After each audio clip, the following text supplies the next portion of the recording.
aqui na linha para conversar com a gente, Alexandre Brito, tudo bom? Olá, Carol. Olá, nossos ouvintes maravilhosos. Uma boa tarde, pessoal. Boa tarde, Alexandre. Hoje você vai comentar uma pesquisa feita pela Organização Mundial da Saúde. Eu até fiz uma brincadeira aqui no início do programa, que a pesquisa fala que o Brasil é o país com maior proporção de pessoas ansiosas no mundo. Eu falei que eu estava dentro desse índice aí, Alexandre. Mas o que me preocupa é outro índice que essa pesquisa trouxe, que apesar de ter, né, essa maior proporção de pessoas ansiosas no mundo, apenas 5% dos brasileiros fazem terapia e 1 a cada 6 utilizam medicamentos. E aí, Alexandre, o que a gente tem de tirar desses dados? É um dado preocupante ou não? Muito, mega, super preocupante, Carol. Imagina uma sala com 100 pessoas, 10, pelo menos 10, sofrem com transtorno de ansiedade. Gente, o transtorno de ansiedade não é a ansiedade comum que nós temos quando espera alguma coisa, quando se prepara para alguma coisa. Essa é a ansiedade comum que todo mundo tem, não é um transtorno. Aqui a gente está falando que a Organização Mundial da Saúde fez uma pesquisa e que 9,3% da população brasileira tem transtorno de ansiedade. Aquela ansiedade que paralisa a vida, aquela ansiedade que te faz ter prejuízos nos relacionamentos, no trabalho, no sono, no corpo, na alimentação, enfim.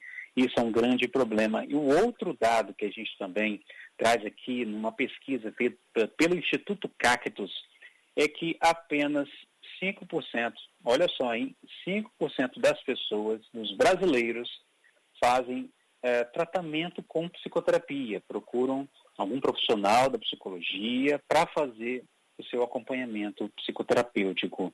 Ou seja, e os outros 5%?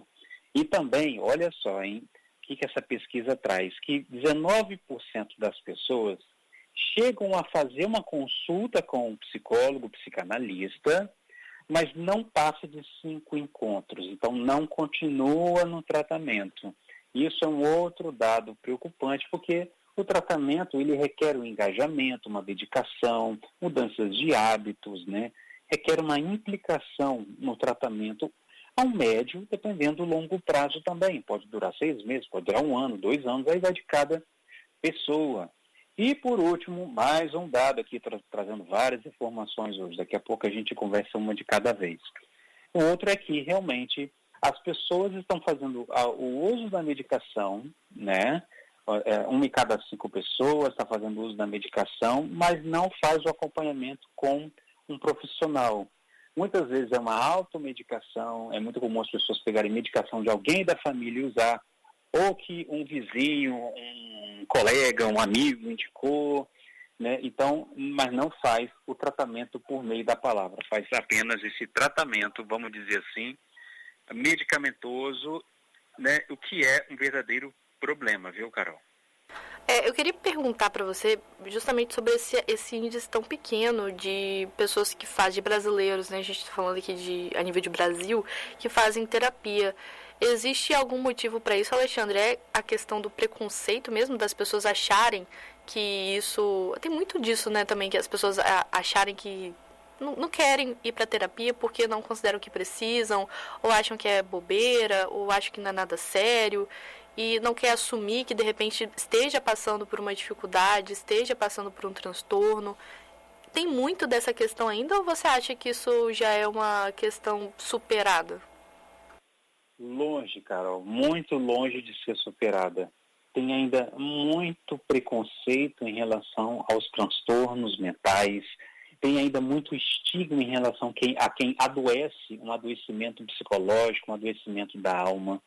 Tem grande dificuldade ainda para as pessoas entenderem que você, às vezes, pedir ajuda é um ato de coragem. Às vezes você entender que você pedir ajuda não diminui a sua autonomia. Eu sempre falo que se você não pede ajuda, aí sim que você vai ficar dependente. Por quê? Porque você vai adoecer, você pode cair de cama, né, ficar na cama, por exemplo, e aí sim você vai precisar de alguém que vai fazer as coisas por você. Então, pedir ajuda não te faz dependente de ninguém, não diminui sua autoestima, não te faz uma pessoa covarde.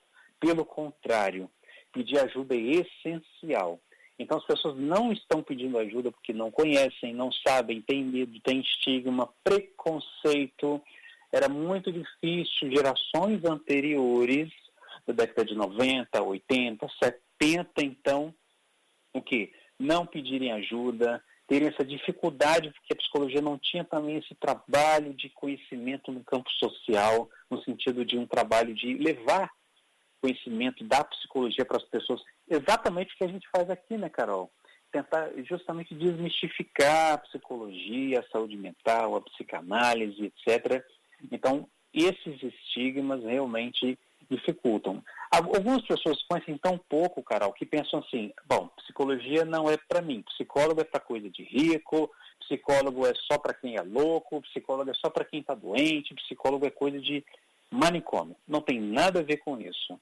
Tem várias formas de você ter acesso ao psicólogo e vários serviços de saúde que são oferecidos também. Nós já tivemos até aqui em uma coluna, eu passando vários dados de atendimento, inclusive gratuitos, voluntários. A gente pode até reviver isso e deixar o link disponível em algum lugar, Carol. Legal. Você me dá as coordenadas, né?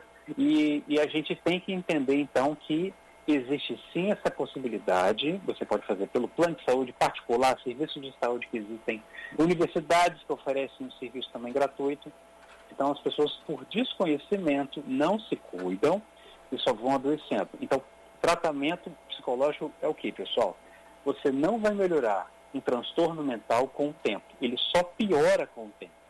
Não é algo assim, deixa que passa. Não, você precisa cuidar da sua ansiedade, da sua depressão, do seu transtorno obsessivo-compulsivo, das suas compulsões, da sua bipolaridade, porque isso é fundamental para que você viva bem e possa ter felicidade. Alexandre, você tocou num assunto que eu também acho interessantíssimo. Muita gente ainda leva o fato de você se consultar com um psicólogo ou tratar da saúde mental como um luxo. Quantas vezes a gente já não ouve as pessoas falar, não, que eu não tenho tempo, eu não posso me dar o luxo de reservar um horário do meu dia de trabalho para fazer uma consulta com um psicólogo, até mesmo subestimando, né, a capacidade que uma consulta, que um tratamento pode fazer, né, te fazer se sentir melhor.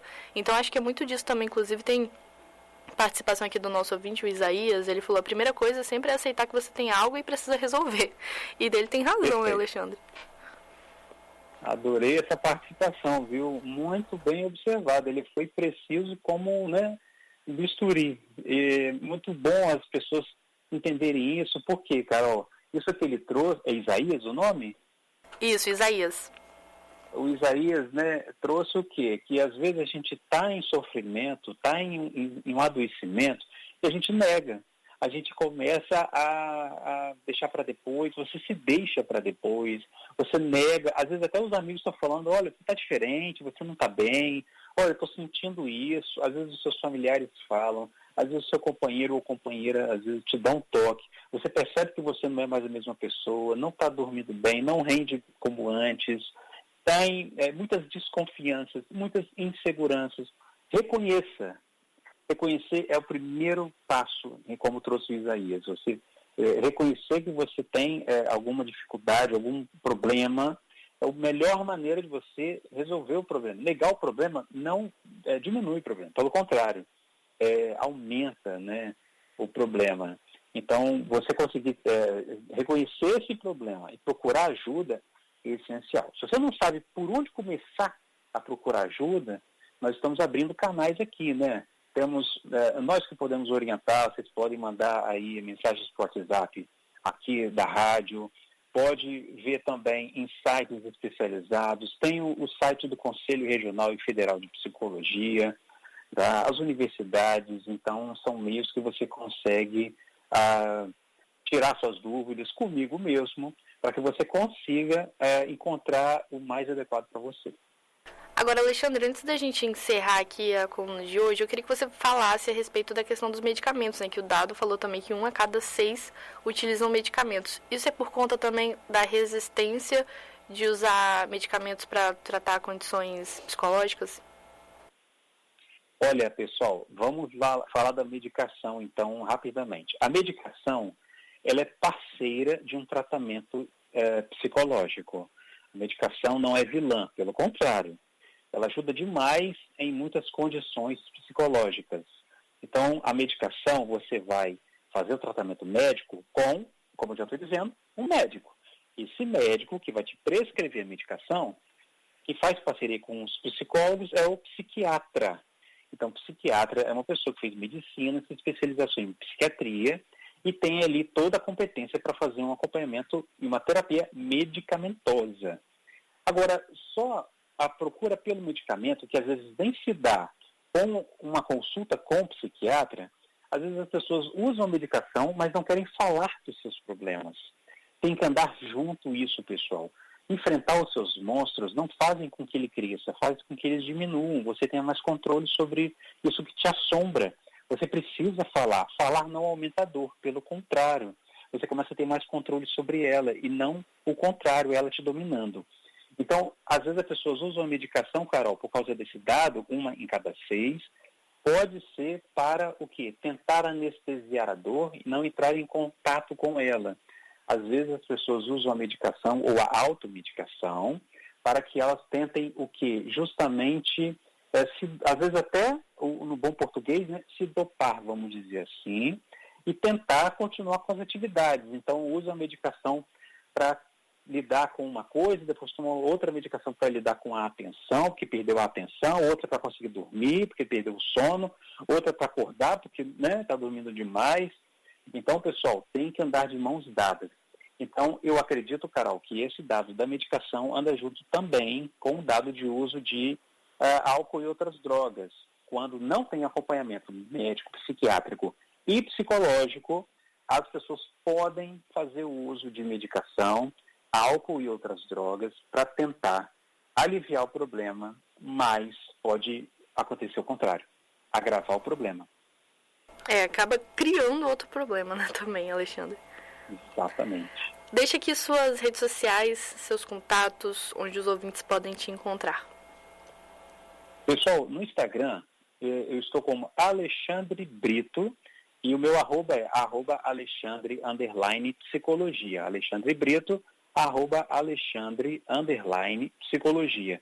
E o meu WhatsApp, para palestra, consulta, continuar com esse bate-papo, é o 27 999 43 1968, 27 999 43 1968. Adorei o bate-papo de hoje, Carol. Até semana que vem, viu?